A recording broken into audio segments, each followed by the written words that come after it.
The Sea Raven was a fearsome pirate ship, her black sails striking terror into the hearts of sailors across the Caribbean.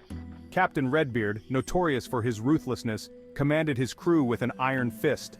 They had plundered many a vessel, leaving a trail of destruction in their wake. Yet, their luck turned one fateful night when a violent storm battered the Sea Raven, sending her crashing into a hidden reef near an uncharted island. The shipwreck was catastrophic. Splintered wood and tangled ropes floated on the turbulent waters. The survivors, drenched and exhausted, made their way to the shore, dragging what little supplies they could salvage. The island was small and barren, save for a dense jungle that loomed ominously in the distance. "Shark's Teeth Island," muttered old Tom, the ship's ancient navigator, as he gazed at the jagged rocks protruding from the water. "A cursed place it is. Stories tell of ghostly spirits and monsters lurking within." As the days turned into weeks, hope dwindled. The island seemed devoid of any substantial life. They managed to catch fish from the lagoon, but venturing into the jungle always felt wrong. The dense canopy swallowed the light, casting everything in perpetual twilight.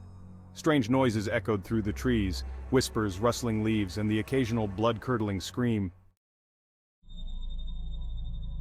One by one, the crew began to disappear. First, it was Black Jack, the ship's cook. He had ventured into the jungle in search of fruit and never returned. Next was Anne, a fierce pirate known for her swordsmanship. Her screams echoed through the night, and by morning, only a trail of blood leading into the jungle remained. Fear gripped the crew, and they refused to enter the jungle. Instead, they built makeshift shelters on the beach and kept constant watch for any signs of danger. One night, as the survivors huddled around a fire, they heard the sound of drums coming from the jungle. A rhythmic, haunting beat that sent chills down their spines. "It's the spirits," whispered old Tom, his eyes wide with terror. "They're coming for us." Captain Redbeard, refusing to succumb to fear, decided to confront whatever lurked in the jungle.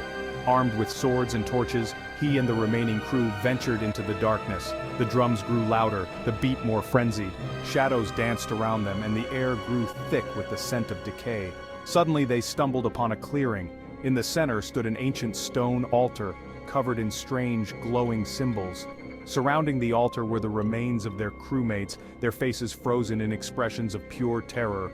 Before anyone could react, ghostly apparitions emerged from the trees, their eyes glowing with malevolent light. The pirates fought bravely, but their swords passed through the spirits harmlessly. One by one they were dragged away, their screams echoing through the jungle. Captain Redbeard found himself alone, his crew gone, his strength failing. He stumbled back to the beach only to find it deserted.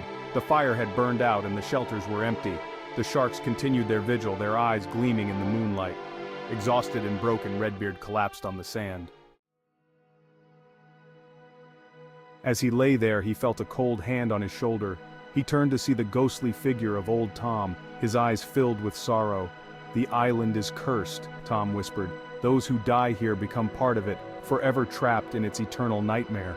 Redbeard tried to speak, but his voice failed him. The last thing he saw before darkness claimed him was the sea, calm and indifferent, as if mocking his plight. The Sea Raven was never found, and Shark's Teeth Island faded back into obscurity. Sailors who ventured too close would sometimes hear the faint sound of drums and the distant screams of the damned. They knew to steer clear, for the island hungered for souls, and once it had you in its grasp, there was no escape.